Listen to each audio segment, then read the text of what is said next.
तो चलिए एक ऐसे परिदृश्य को समझते हैं जो है तो काल्पनिक, लेकिन इतना ज्यादा संभावित है कि सोचकर भी डर लगता है।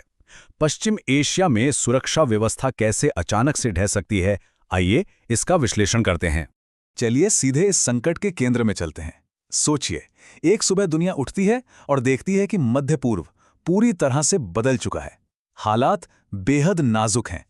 तो इस सब की शुरुआत आखिर हुई कहां से? एक चिंगारी से, एक सैन्य अभियान जिसका नाम था ऑपरेशन एपिक फ्यूरी, और इसने घटनाओं की एक ऐसी लड़ी शुरू कर दी जिसे रोकना नामुमकिन था। ये कोई मामूली हमला नहीं था। एक संयुक्त अमेरिका इजराइल स्ट्राइक, वो भी दिन दहाड़े।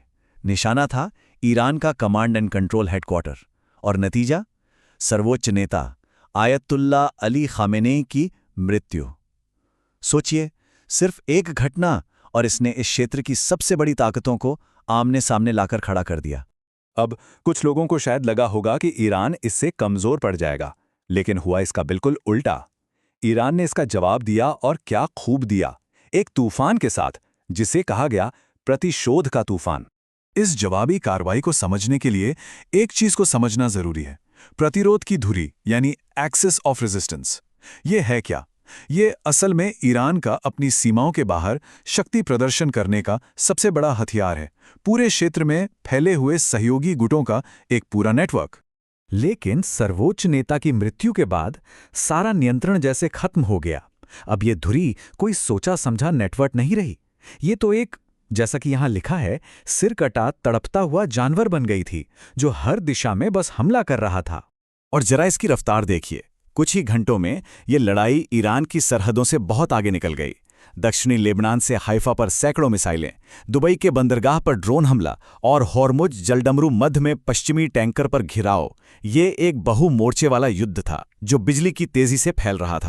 तो अब ये सिर्फ ईरान और उसके दुश्मनों की लड़ाई नहीं रह गई थी। इसने पूरे के पूरे क्षेत्र की सुरक्षा और बुनियादी ढांचे को अपनी गिरफ्त में ले लिया था, जैसे सब कुछ अंधेरे में डूब रहा हो। इसके साथ ही इस संघर्ष का पूरा चरित्र ही बदल गया। पहले जिसे शैडो वॉर कहते थे, यानी प्रॉक्सी लड़ाइयां, ऐसे हमले जिनकी जिम्मेदारी कोई नहीं लेता, अब वो एक संपूर्ण क्षेत्रीय युद्ध बन चुका था। एक खुला युद्ध जहां देश सीधे एक दूसरे पर हमला कर रहे थे। और इसका फौरी असर क्या हुआ? पूरा क्षेत्र जैसे लॉकडाउन में चला गया। 11 देशों का हवाई क्षेत्र बंद, वैश्विक यात्रा ठप पड़ गई।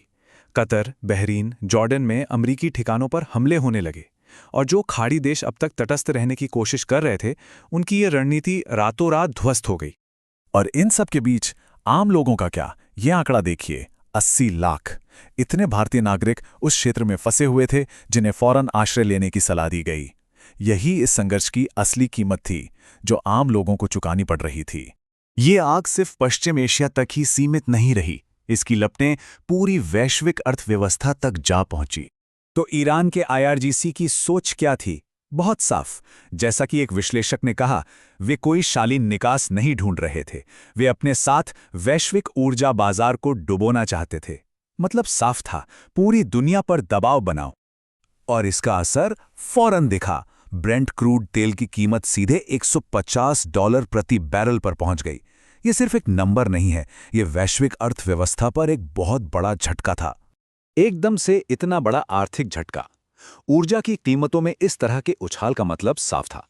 यह संकट अब सिर्फ पश्चिमी एशिया का नहीं रहा। इसके गंभीर परिणाम दुनिया भर के बाजारों और आम लोगों को भुगतने पड़े। लेकिन इस लड़ाई और अर्थव्यवस्था के शोर से परे एक गहरा मानवीय संकट भी था, और एक ऐसी राजनीतिक अनिश्चितता जिसका कोई अंत नहीं दिख रहा था।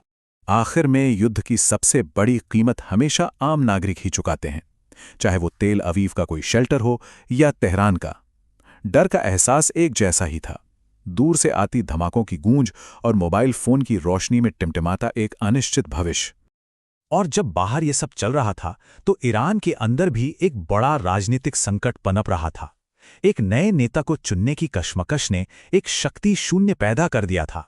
इससे बाकी दुनिया के लिए अनिश्चितता और भी ज्यादा बढ़ गई। और अंत में हम इस एक बड़े और अनसुलझे सवाल पर आके रुकते हैं। ये जो कुछ भी हुआ, क्या ये एक नए ईरान का जन्म है, या पूरे लेवांत के लिए एक दशक लंबे अंधेरे की शुरुआत? भविष्य अभी भी अनिश्चित है।